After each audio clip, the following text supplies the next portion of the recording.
Dua pelaku kejahatan di Kendari, Sulawesi Tenggara ditangkap polisi. Keduanya terpaksa dilumpuhkan lantaran melawan saat akan ditangkap. Tim Buru Sergap atau Buser 77, Satuan Reskrim Polresta Kendari menangkap dua pelaku kejahatan, masing-masing Ical dan Ode. Ical ditangkap dalam kasus pencurian sepeda motor, sementara Ode tersandung kasus begal.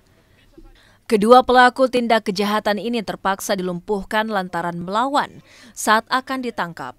Dua ditangkap di lokasi berbeda di Kabupaten Konawe dan Kendari. Karena melawan petugas menggunakan badik, yaitu kasus 365 pencurian dan kekerasan ataupun begal, kemudian pencurian kendaraan bermotor yang berusaha kabur dan tetap kabur, kami berikan tindakan tegas dan terukur terhadap pelaku curanmor 20 TKP di wilayah hukum Polresta Kendari bersama Buser 77.